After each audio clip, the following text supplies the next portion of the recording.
하루의 말씀, 오늘은 사사기 15장 9절에서 13절 말씀 가지고 함께 나눕니다. 성경 봉독합니다. 블레셋 사람들이 쳐올라와서 유다 땅에 진을 치고는 레이 지방을 짓밟았다. 유다 사람들이 그들에게 말하였다. 당신들은 무엇 때문에 우리를 치러 올라왔소? 그들이 대답하였다. 삼손을 잡으러 왔소. 삼손이 우리에게 한 대로 우리도 그에게 갚아주겠소. 그래서 유다 사람 3,000명이 에담바이 동굴에 내려가서 삼손에게 말하였다. 블레셋 사람들이 우리를 지배하고 있다는 것을 당신은 잘 알지 않소. 그런데 당신이 어찌하여 우리에게 이런 일이 미치게 하오? 삼손이 그들에게 대답하였다. 그들이 나에게 한 대로 나도 그들에게 갚아주었을 뿐이요. 그러자 그들이 삼손에게 말하였다. 우리는 당신을 묶어 블레셋 사람들에게 넘겨주려고 왔소. 삼손이 그들에게 말하였다. 그렇다면 나를 죽이지 않겠다고 맹세하시오. 그들은 삼손에게 다짐하였다. 결코 죽이지 않겠소. 우리는 당신을 묶어서 그들에게 넘겨만 주겠소. 결코 우리가 당신을 죽이지는 않겠소. 그리고 그들은 새 밧줄 2개로 그를 묶어서 바위 동굴에서 데리고 나갔다. 아멘. 블레셋은 유다 땅에 진을 치고서 레위 지방 사람들을 짓밟습니다. 그러자 유대 사람들은 블레셋 사람들에게 무엇 때문에 우리를 치러 올라왔소? 라고 질문합니다. 그러자 블레셋 사람들은 삼손을 잡으러 왔소. 삼손이 우리에게 한 대로 우리도 그에게 갚아주겠소 라고 말합니다. 즉 삼손 때문에 레이 지방 사람들이 고통을 당하게 되는 것입니다. 그러자 레이 사람들은 에담바이 동굴에 있던 삼손에게 찾아가서 말합니다.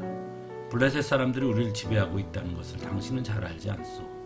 그런데 당신이 어찌하여 우리에게 이런 일이 미치게 하오? 즉 레위 사람들은 삼손에게 지금 우리는 블레셋 사람들의 지배를 받고 있는데 왜 블레셋 사람들을 어렵게 해서 우리를 힘들게 하냐고 말하고 있는 것입니다. 이러한 레위 사람들의 말을 통해 그들이 어떤 생각을 갖고 있는지 우리는 알 수 있습니다. 먼저 그들은 블레셋 사람들에게 지배받고 있는 것을 매우 당연하게 받아들이고 있다는 것입니다. 그래서 오히려 그들을 불편하게 한 삼손에 대해서 원망하고 있는 것이죠.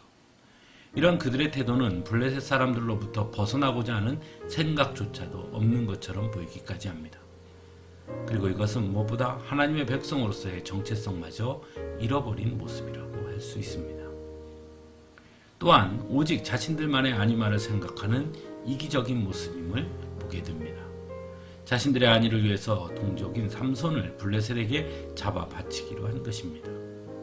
오히려 삼손과 함께 블레셋에 대항해야 하는 것이 마땅한 것일 텐데 그들은 그저 눈에 보이는 편안함과 안락함을 생각했다라는 것이죠.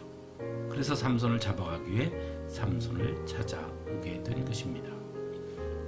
왜 이렇게 된 것일까요? 그저 주어진 현실에 순응하려고만 했기 때문이겠지요. 하나님 백성으로서의 정체성보다 현실을 더욱 중요하게 여겼기 때문일 것입니다. 하나님의 약속보다 자신들의 현실의 안위를 더욱 중요하게 여겼기 때문이기도 했을 것입니다. 하나님의 뜻을 따라 산다는 것은 어떤 면에서는 많은 것을 포기하고 버리는 길이라 할 수 있습니다. 그래서 예수님도 나를 따라오려거든 자기를 부인하고 자기 십자가를 지고 따르라고 말씀합니다. 또한 그 길은 좁은 길임을 분명히 말씀하시죠.